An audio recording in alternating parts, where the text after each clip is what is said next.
Thank you for visiting Metabolism 123, the podcast originating from the website metabolism.com. Metabolism, the bodily process of making and utilizing energy, affects every aspect of your physical well-being. When metabolism malfunctions, the results are common afflictions such as diabetes, thyroid disorders, high blood pressure, high cholesterol, or simply being overweight. The host of Metabolism 123, Dr. Gary Pepper, an endocrinologist with 40 years of experience, along with invited guest experts, provide practical insights and knowledge you can use to improve energy, weight, or any troublesome aspects of your metabolic life. Thanks again for choosing Metabolism 123 and Metabolism.com as your information source. Welcome to Metabolism 123. This is Dr. Gary Pepper. Thanks for listening in again to our Sunday morning therapy session with Dr. Robert Pepper, a PhD psychotherapist, who also my brother. So welcome to the show again, Rob. Thanks, bro. Okay. Good to be here. Terrific. So we had decided that it would be most appropriate for our latest episode to focus on the effect of stress on eating behavior and the obesity epidemic. And I did a little background research so that we can talk about some of these statistics. Even though we have touched upon it in the past, it's really pretty incredible to which degree this has affected so many people. Now, from the American Psychiatric Association, there was a survey last year where they found 42% of the U.S. adults who were surveyed reported undesirable weight gain. And the amount of weight gain is startling, with an average weight gain of 29 pounds. And of the group that was surveyed, though the average weight gain was 29 pounds, 10% of the people surveyed had gained 50 pounds or more. And here's a quote from David Sarwar, PhD director of Center for Obesity Research at Temple University. The stress, isolation, and challenges of making life work over the past year or two have necessitated changes in our behavior. For those of us in the obesity field, the weight changes aren't surprising, but they are concerning. So we've talked about things that have impacted people's eating behavior here in the first two episodes.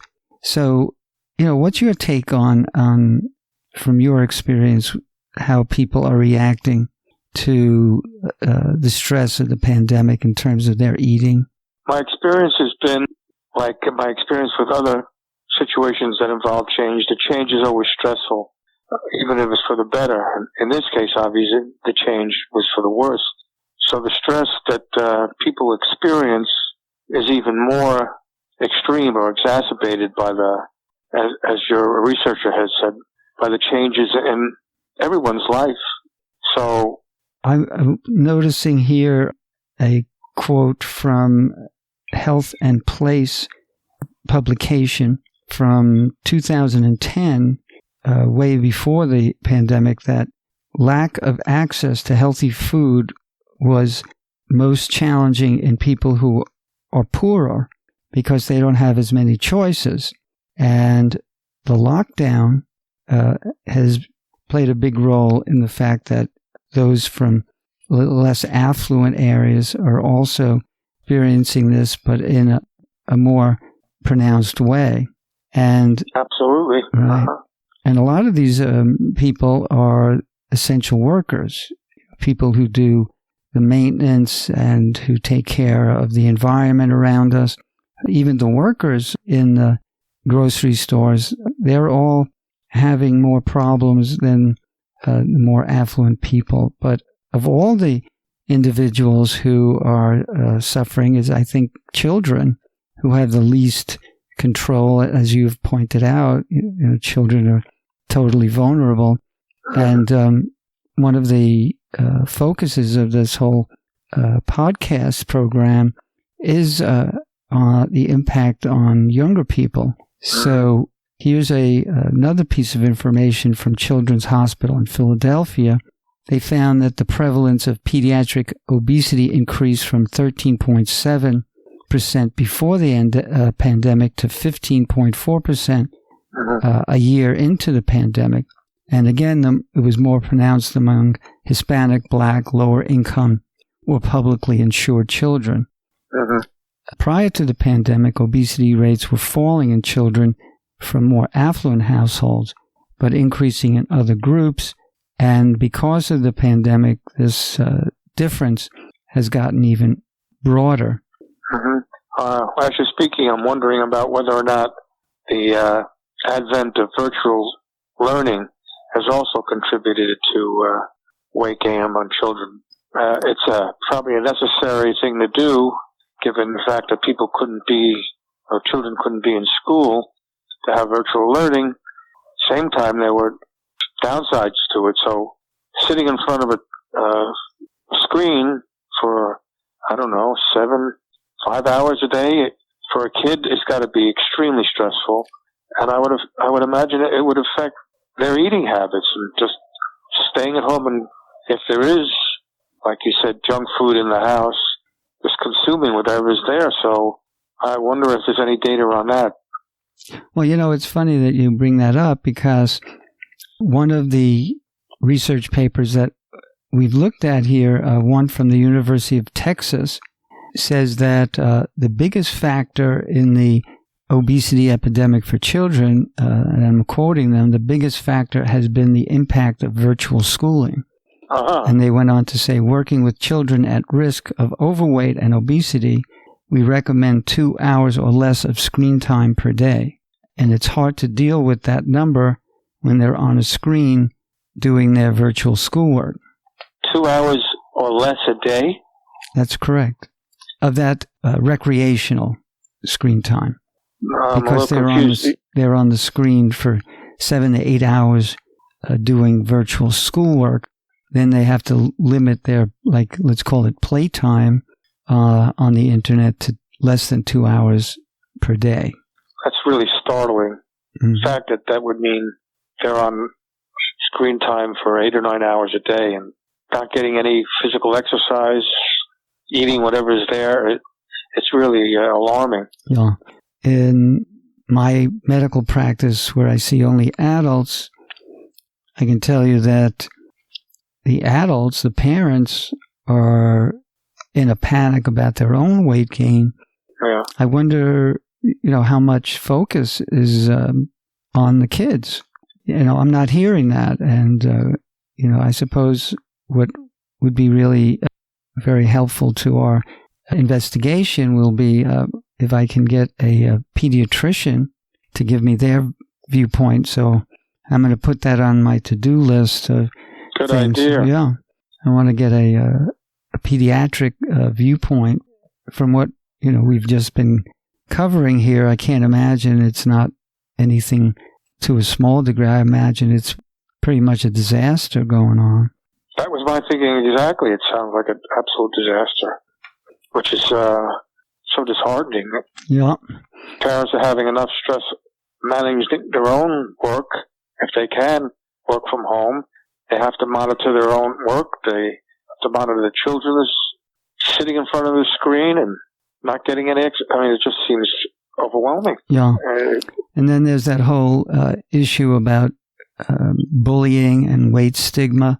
It's not as obvious among adults, but kids can be pretty cruel. And sure, with the weight stigma and the way an obese child might be targeted at school, I can't imagine that their mental health is not suffering from that point of view as well. As we're speaking, I'm wondering whether the people who are listening to this are saying, well, what to do? I mean, we're offering data that suggests that it's overwhelming and a disaster. Well, in a few minutes, we're going to be looking at recommendations, but I thought it would be helpful to sort of have the magnitude of the problem sort of in focus, and maybe, the mechanisms that lead to it, and sort of generalizations that you could make about how people respond to stress and eating.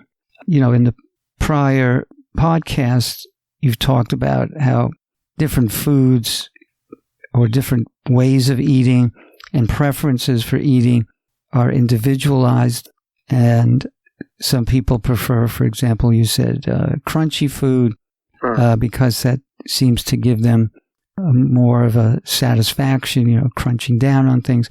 Maybe there are certain types of eating behaviors that will be more prevalent during something like a pandemic. But, all of these things remain question marks. But, since you brought it up about how people can cope and what kinds of tactics can people use to help themselves, well, I have a few items here that I've picked up along the way. So let's run through these and see what comes out of that.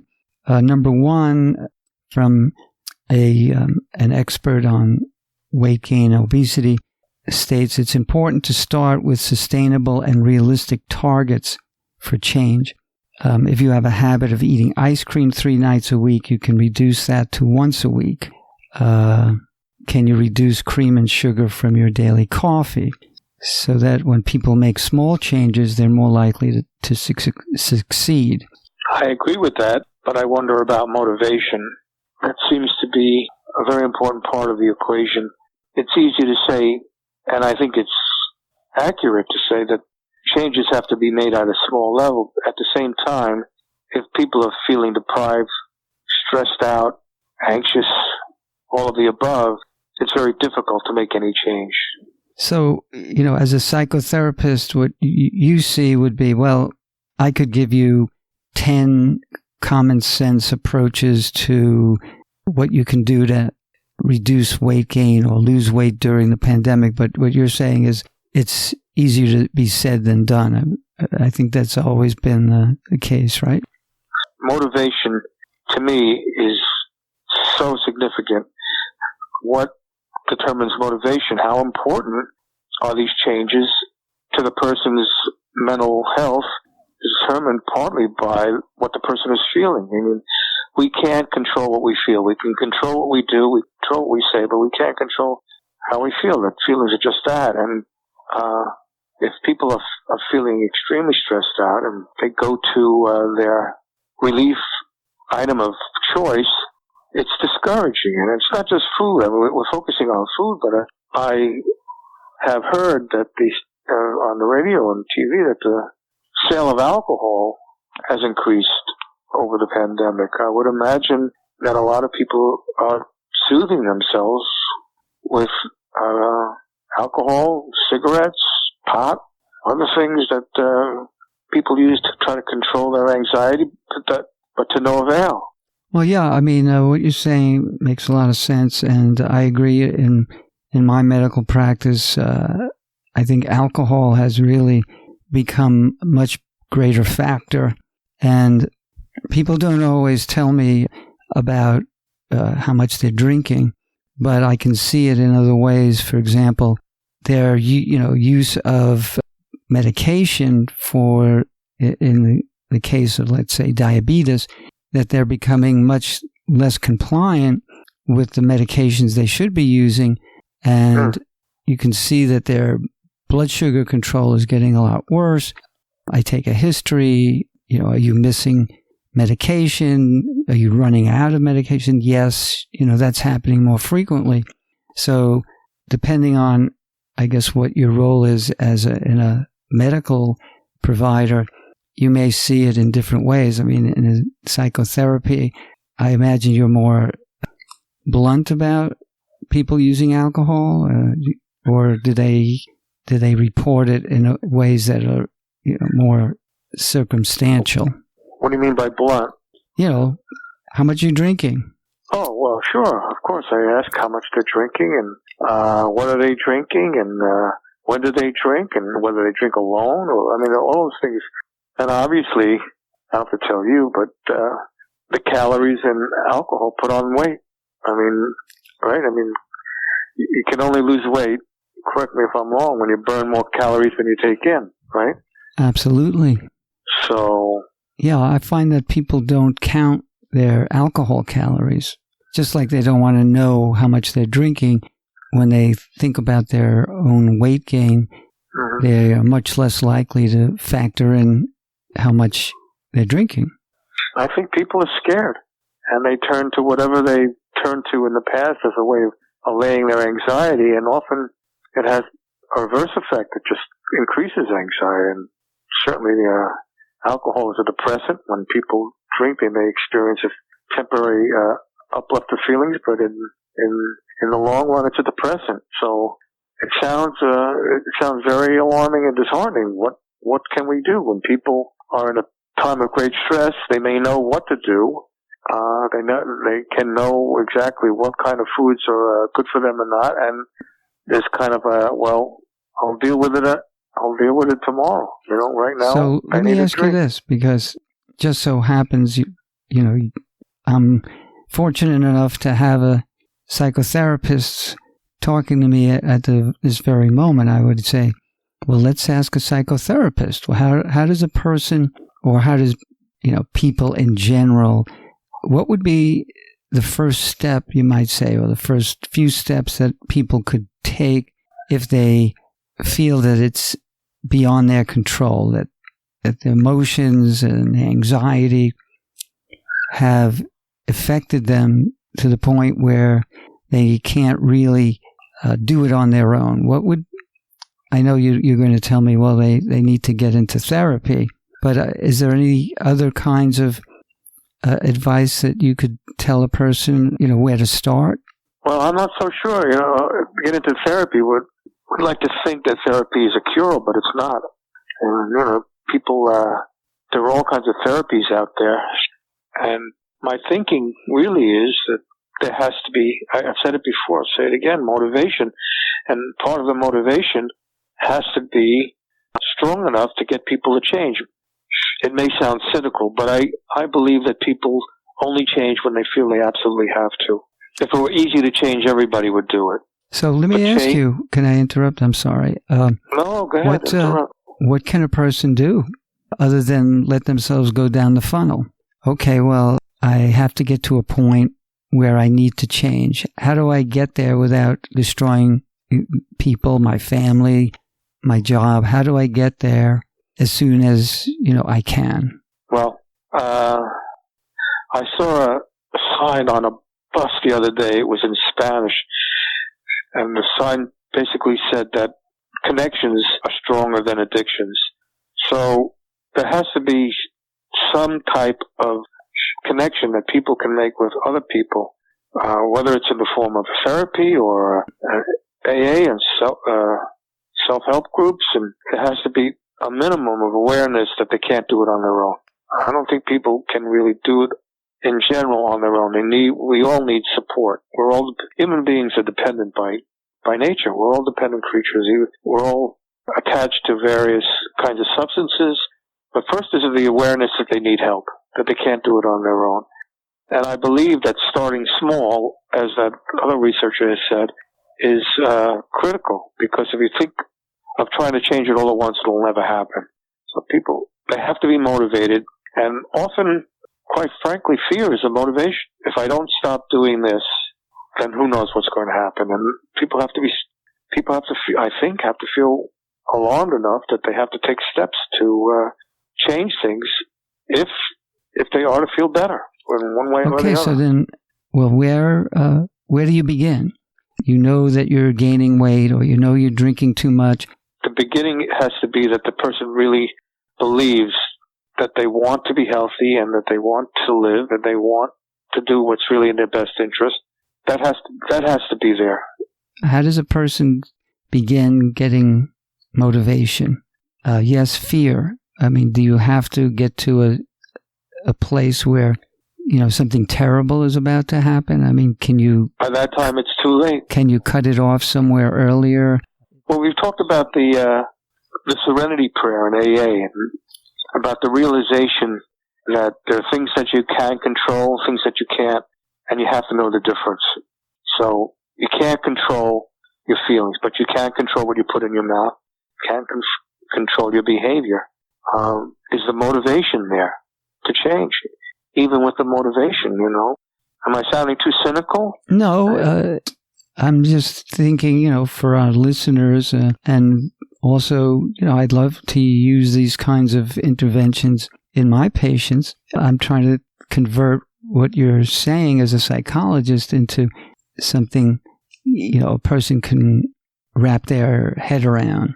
Now, let me just sort of interject at the moment, because I'm looking at something here from the Clinical Practice Guidelines for Treatment of Obesity and Overweight. And we're using that sort of as the prime example of decompensation. But in this case, it's for children and adolescents. And what they recommend is family-based, multi-component behavioral interventions. I mean, that's a mouthful, and I don't think even I could really grasp all the meaning in there, but they go on to say everyone in the family can work on goals like increasing the amount of food that they eat, being more active, decreasing sugary drinks, and having less screen time. Yeah, I know. Well, to me, that sounds, frankly, it sounds naive. If it was as simple as that, everybody would do it, like I said.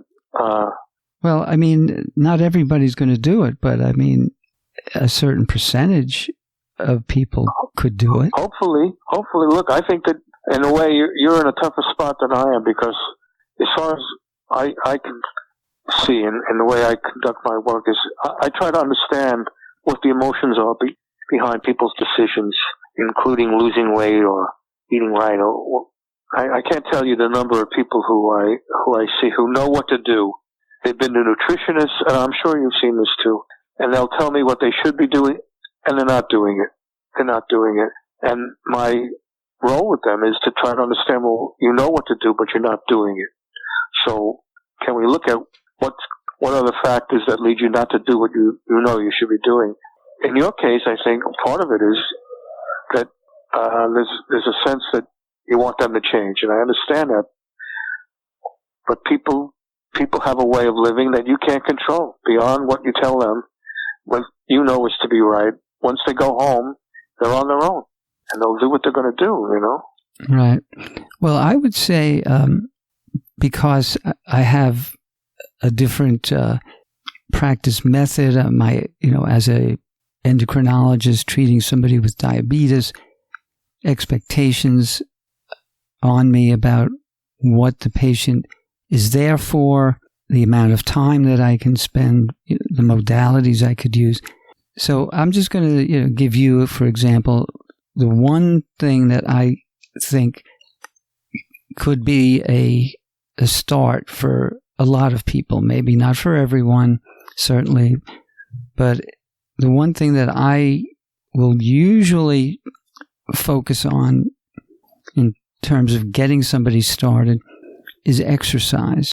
It's inexpensive. It can be inexpensive. I think it's generally something people can't argue too much about, that exercise is good. It's less controversial, than what food you should be eating, that sort of thing. So, and I tell people, make a schedule. If you're going to be waiting for inspiration or motivation, whatever you want to call it, to go out for a walk, the chances of that happening are pretty low.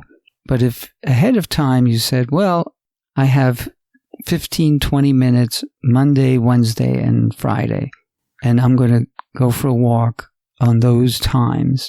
And at least if you have some structure, then it gives you a crutch that, just waiting for the feeling can't provide. By setting the goal, we've already mentioned that as something very reasonable.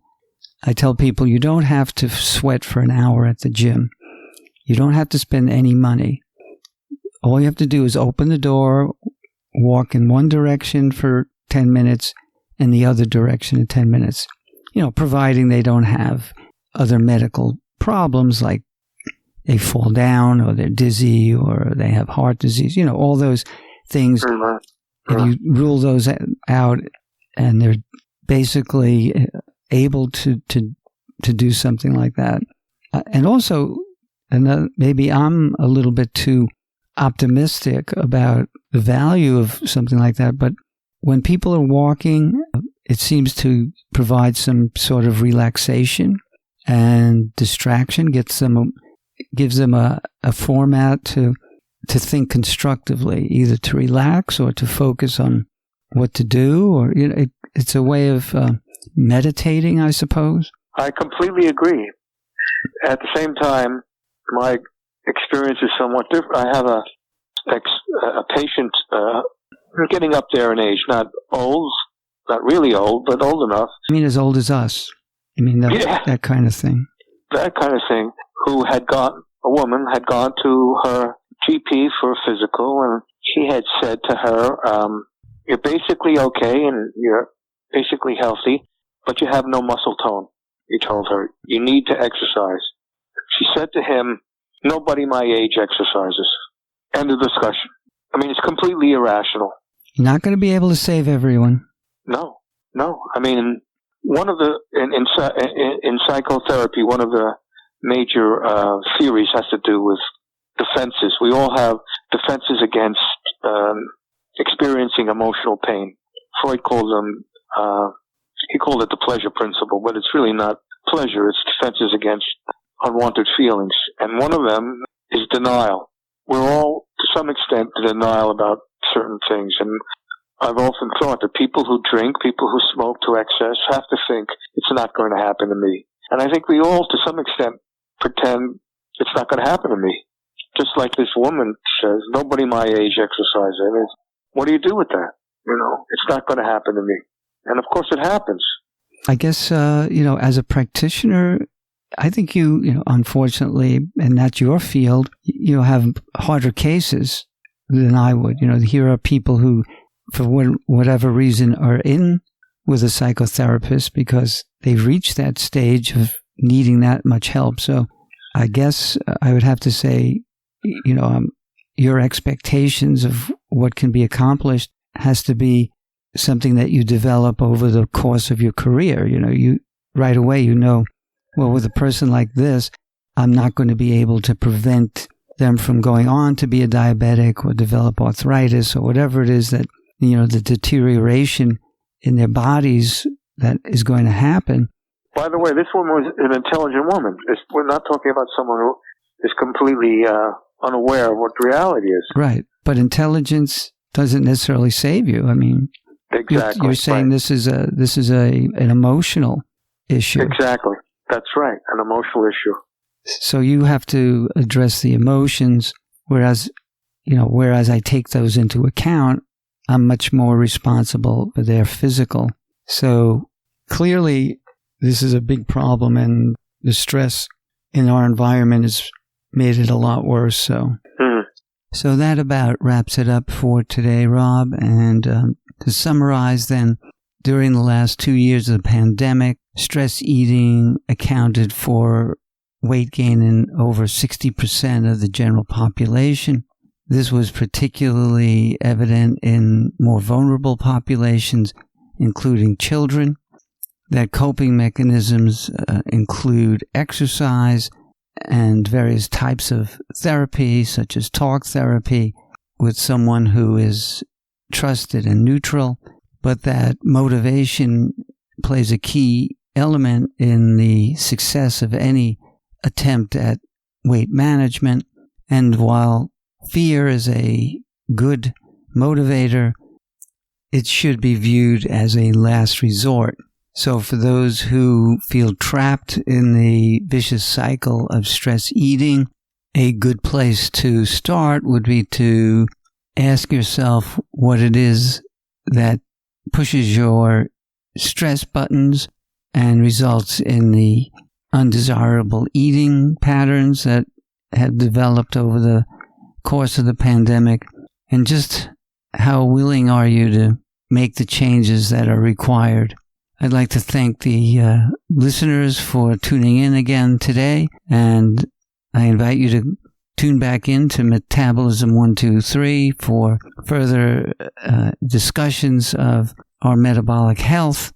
And please feel free to visit our website, metabolism.com, where we have a very extensive library of blogs and videos and other podcasts.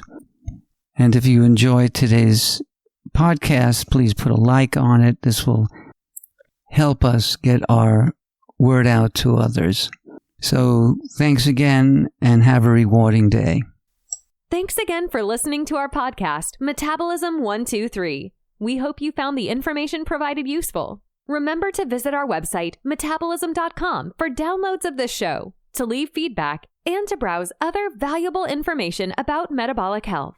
None of the comments made by Dr. Gary Pepper or his guests on the show are meant as medical advice or treatment and are for educational purposes only. Please consult your own physician for any concerns you have about treatment or diagnosis of medical disorders. Thanks again for listening, and have a rewarding day.